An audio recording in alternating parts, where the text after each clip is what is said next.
Je vais vous expliquer pourquoi je crains l'air froid, pourquoi je tremble dès que j'entre dans une pièce froide, pourquoi je parais malade et pris de nausées dès la fraîcheur du soir après la chaleur d'un après-midi de fin d'automne. Certains diront que j'ai réagi au froid comme une mauvaise odeur. Je ne serai pas celui qui va les démentir. Je vais vous raconter l'incident le plus abominable qui ne me soit jamais arrivé. À vous de juger, lorsque vous aurez entendu mon histoire, si elle explique mes réactions étonnantes au froid. On imagine toujours l'abominable associé à l'obscurité, au silence et à la solitude. Détrompez-vous. Dans mon cas, je l'ai rencontré dans la clarté d'un milieu d'après-midi, au sein d'une métropole trépidante, dans une pension meublée ordinaire où je louais une chambre. J'étais alors entouré de la propriétaire et de deux hommes robustes. Pour comprendre le contexte de cette rencontre, il me faut revenir au printemps de 1923. Je me trouvais alors dans la ville de New York. J'avais réussi à tirer quelques commandes à des périodiques. C'étaient des travaux peu lucratifs et fastidieux. J'étais donc incapable de payer un loyer élevé. Je dérivais dès lors de meublé en meublé, chacun étant plus détestable les uns que les autres. Je désespérais de trouver une chambre d'une propreté acceptable, meublée décemment et ce pour un loyer raisonnable. Je m'aperçus vite que je tombais irrémédiablement de Charybde en Scylla. Je finis néanmoins par trouver une maison située dans la 14e rue Ouest, qui proposait une chambre un peu moins déplaisante que d'habitude. La maison était un immeuble de grès, à 4 étages, construit sans doute quelque temps avant 1850. L'intérieur était meublé de cheminées de marbre et de boiseries dont la splendeur fatiguée témoignait d'un déclin rapide après une ancienne période d'opulence. Les chambres étaient grandes, hautes de plafond et décorées d'un papier impossible et de corniches de plâtre d'une complexité grotesque. Il y régnait une odeur de moisi et des relents de cuisine lointains. Mais les planchers étaient frottés, les draps supportables, et l'eau chaude n'était que rarement froide ou coupée, si bien que j'en vins à considérer cet endroit comme une tanière assez acceptable, en attendant de trouver des moyens qui me permettraient de mieux vivre. La propriétaire, une Espagnole répondant au nom de Herrero, avait le bon goût de m'épargner ses bavardages et critiquait rarement l'heure tardive à laquelle j'éteignais l'électricité dans ma chambre qui donnait sur le palier du 3e étage. Mes locataires étaient des gens aussi tranquilles et aussi discrets qu'on pouvait les rêver, des Espagnols pour la plupart, dont le niveau de vie était à peine supérieur au minimum vital. En définitive, seul le vacarme des rues dans l'artère sur laquelle donnaient mes fenêtres se révéla un souci majeur. Le premier incident bizarre se produisit 3 semaines après mon emménagement. Un soir, il était à peu près 8 heures, j'entendis le bruit d'un clapotis contre mon plafond. Dans le même temps, une odeur âcre d'ammoniac envahit ma chambre. Regardant autour de moi, je m'aperçus qu'un coin du mur était taché. Un liquide en dégouttait sur le plancher. L'inondation provenait de l'endroit du plafond le plus proche de la rue.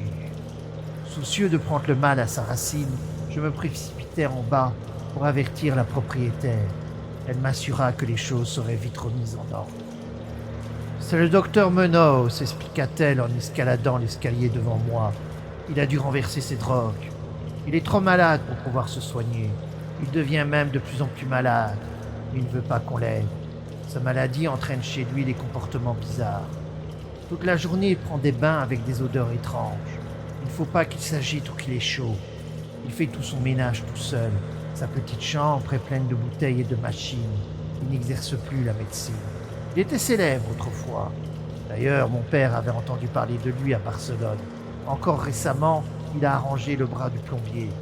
Il ne sort jamais que sur le toit. C'est mon fils Esteban qui lui apporte sa nourriture, son linge, ses médicaments et toutes ses drogues. Mon Dieu, si vous voyez tout cet ammoniac qu'il prend pour avoir froid. Madame Herrero disparut en direction du 4e étage.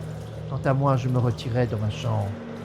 Quelques instants plus tard, l'ammoniac cessa de couler, et tandis que j'épongeais mon plancher et ouvrais la fenêtre pour évacuer l'odeur, j'entendis au-dessus de moi les pas lourds de ma propriétaire. « Aucun bruit ne venait jamais de chez ce docteur Munoz, hormis des grondements qui faisaient penser à quelques mécanismes, sans doute des pistons mus par un moteur à explosion. Il marchait toujours à pas feutrés. Je me demandais quelle pouvait être sa maladie, et si son refus systématique d'entrer en contact avec l'air extérieur ne procédait pas tout simplement d'une quelconque manie imaginaire. Il existe quelque chose de terriblement poignant dans le sort d'une personne éminente qui a sombré. J'aurais bien pu ne jamais faire la connaissance du docteur Munoz, sans l'attaque cardiaque qui me serra la poitrine un début d'après-midi, alors que j'étais en train d'écrire dans ma chambre. Le médecin m'avait averti du danger de ces attaques, et je savais qu'il n'y avait pas un moment à perdre. Me souvenant des propos de ma propriétaire concernant les soins apportés aux plombiers par le docteur, je me traînais jusqu'à l'étage supérieur et frappais à la porte de sa chambre, qui se trouvait juste au-dessus de la mienne. Une voix curieuse, qui semblait venir de la droite, me répondit en bon anglais, me demandant mon nom et la raison de ma visite.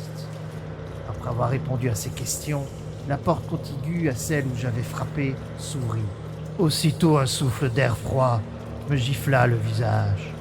Bien que la journée fût l'une des plus chaudes jamais enregistrées pour un fin juin, je frissonnais en passant le seuil du grand appartement. La décoration était somptueuse autant que de bon goût. Un lit escamotable remplissait son rôle diurne de divan. Des meubles d'acajou, des rideaux opulents, de vieux tableaux et une bibliothèque à vous en faire pâlir d'envie, tout évoquait plutôt le cabinet d'études d'un homme de qualité que la chambre à coucher d'une pauvre maison meublée. Je compris que la pièce située au-dessus de mon logement, la petite chambre avec les bouteilles et les machines dont avait parlé Madame Herrero, était tout simplement le laboratoire du médecin. Ce véritable quartier d'habitation se trouvait dans la pièce voisine. Elle était flanquée d'une salle de bain dont les placards contenaient tous les ustensiles de la vie quotidienne. Le docteur Munoz, c'était évident, était un homme cultivé, de goût et de bonne naissance. Le petit homme qui se trouvait devant moi était admirablement proportionné. Ses vêtements, quoiqu'un peu guindés, étaient d'une coupe parfaite qui lui allait à merveille. Son visage très distingué arborait une expression supérieure mais dépourvue de toute arrogance.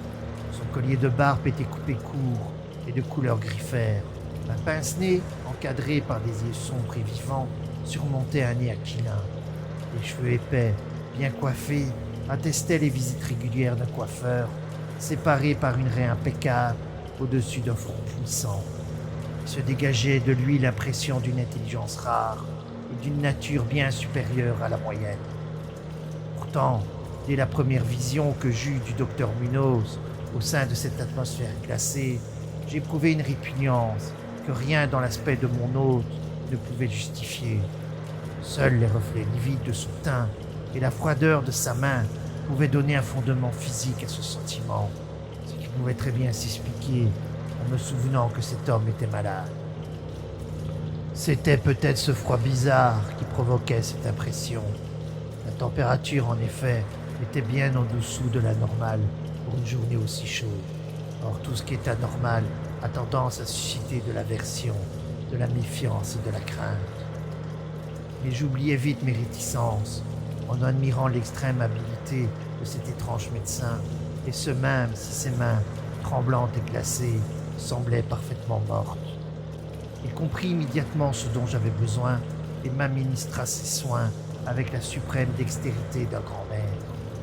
Pendant tout ce temps, me réconfortant d'une voix délicatement modulée, quoique sans teinte, il m'expliqua qu'il était l'ennemi le plus acharné qui puisse se concevoir de la mort. Il avait perdu sa fortune en même temps que ses amis à mener des expériences bizarres dont l'objectif était d'anéantir la grande faucheuse. Il monologua longtemps de la sorte, presque comme un vieillard radoteur, tout en m'auscultant et me donnant plusieurs médicaments qu'il alla chercher dans son petit laboratoire. De toute évidence, le voisinage d'une personne de son milieu lui paraissait un heureux dérivatif. Et c'est cela sans doute qui faisait naître en lui le besoin d'évoquer le souvenir de ses années plus fortunées. Sa voix, tout en étant étrange, s'avéra au final apaisante. Sa respiration me restait inaudible, tandis qu'il m'adressait des phrases bien tournées, d'une exquise urbanité. Il essayait de détourner mon esprit de mes soucis personnels en me parlant de ses théories et de ses expériences. Il me consola avec tact de ma faiblesse cardiaque, en me répétant que la volonté et la conscience peuvent être plus puissantes que la vie organique. Il m'expliqua qu'un traitement scientifique peut fournir une animation du corps fondée uniquement sur le système nerveux, et ce même si l'ensemble des organes du corps présentent de graves défectuosités ou lacunes fonctionnelles. Il se faisait fort, me dit-il presque en plaisantant, de m'apprendre un jour à vivre, ou tout au moins à posséder une sorte d'existence consciente, et ce, sans le fonctionnement normal du cœur. Il m'expliqua aussi qu'il souffrait d'un ensemble de maladies dont le traitement exigeait un régime très complexe, dont un froid permanent était l'un des ingrédients. Toute élévation notable de la température, si elle se prolongeait, pouvait lui être fatale. Il parvenait à maintenir dans son appartement une température égale, de 12 degrés centigrades, grâce à un système de refroidissement par absorption à ammoniac. C'était le moteur à explosion de ce système que j'avais souvent entendu dans ma chambre à l'étage inférieur. Ma crise, une fois calmée, je quittais son appartement, émerveillé, glacé et frissonnant, disciple convaincu et en même temps qu'admirateur sincère de ce reclus aux dons si étonnants. Ce fut la première des fréquentes visites que j'allais lui faire. Lors de mes visites suivantes, je pris rapidement l'habitude de porter des chandails et un pardessus pour résister au froid de son logement. Je l'écoutais me parler de ses recherches secrètes, des résultats presque surnaturels qu'il avait obtenus, et je tremblais quelque peu en examinant les livres antiques et mystérieux de sa bibliothèque. J'ai le sentiment qu'il ne méprisait pas les incantations médiévales. Pour lui, c'étaient des formules secrètes, mettant en éveil des stimuli psychologiques rares, capables d'exercer des effets assez imprévus sur la substance d'un système nerveux qui aurait perdu la faculté d'envoyer des pulsations vitales dans les organes. Je fus très frappé de ce qu'il me dit du vieux docteur Terence de Valence. Il avait partagé avec ce dernier ses premières expériences. Dr Torrens avait réussi à le tirer 18 ans plus tôt d'une maladie extrêmement grave qui était responsable de ses infirmités actuelles. Mais là, ce vénérable praticien ne l'avait pas plutôt sauvé qu'il succombait lui-même au redoutable ennemi qu'il venait de combattre avec un tel succès. Peut-être que cette expérience avait entraîné chez le docteur Torres une tension trop forte à supporter. En effet, le docteur Munoz me fit clairement comprendre, quoiqu'à voix basse et sans me donner de détails, que la thérapeutique utilisée sortait nettement de l'ordinaire et comportait des procédés que n'auraient certainement pas accueillis avec le sourire les médecins respectables du monde traditionnel.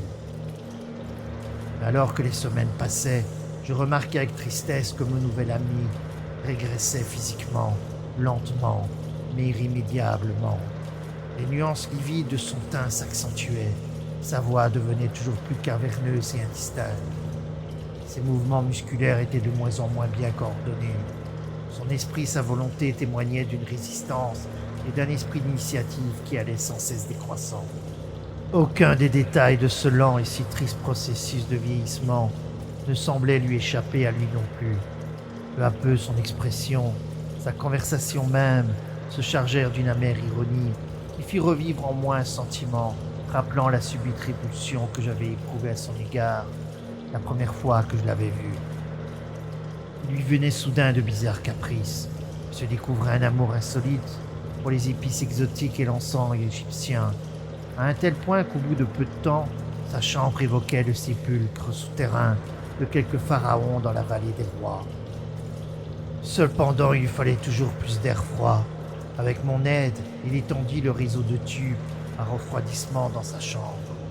Il modifia ses pompes de façon à augmenter le débit de ses appareils afin de maintenir la température intérieure à 0 degré et finalement à -3. Le locataire de la chambre voisine s'était plaint de l'air glacé qui venait de la porte de communication. J'aidai mon ami à fixer contre le battant de cette porte une lourde tenture isolante. Une sorte d'horreur toujours plus grande, une expression morbide et lointaine semblait s'être emparée de lui. Il parlait tout le temps de la mort, mais il avait un grand rire caverneux lorsqu'on évoquait devant lui des choses telles que l'enterrement ou les dernières dispositions. En fin de compte, il devenait un compagnon déconcertant, voire macabre. Pourtant, reconnaissant comme je l'étais à celui qui m'avait guéri, je ne pouvais me résoudre à l'abandonner. Je veillais soigneusement à tous ses besoins, mettant sa chambre en ordre, emmitouflé dans une cape épaisse que j'avais achetée spécialement à cette intention. Comme je faisais la plus grande partie de ces achats, je ne pouvais m'empêcher d'avoir des sursauts d'étonnement en lisant les listes de produits chimiques qu'il me demandait d'aller chercher au laboratoire des pharmaciens. Il semblait régner dans son appartement une atmosphère de panique toujours plus forte et parfaitement inexplicable. La maison tout entière, comme je l'ai dit, dégageait une odeur de moisi, mais celle qui imprégnait sa chambre était pire, et cela malgré toutes les épices, l'encens et les âcres vapeurs chimiques de ces bains qu'il prenait maintenant presque constamment et qu'il exigeait de prendre sans témoin. Je me rendais compte que cette odeur devait avoir un rapport avec sa maladie, et je frissonnais en me demandant ce qu'elle pouvait être. Madame Herrero faisait le signe de croix chaque fois qu'elle le rencontrait. Elle me l'abandonna sans scrupule, interdisant même à son fils Esteban de continuer à faire des courses pour lui. Quand je lui proposais de consulter d'autres médecins, le malade piquait des crises de rage à la limite de ses forces. De toute évidence, il devait éviter les efforts physiques et les émotions violentes, mais il refusait systématiquement de rester dans son lit. La lassitude de cette première période fit place à un retour de son ancien esprit d'entreprise, et il parut tout prêt à braver plus audacieusement que jamais toutes les affres de la mort, peut-être parce qu'il sentait se poser chaque jour un peu plus sur son corps les griffes de cet éternel ennemi. Il avait pratiquement abandonné toute habitude de manger, habitude qui du reste chez lui n'avait jamais été plus qu'un rythme sommaire.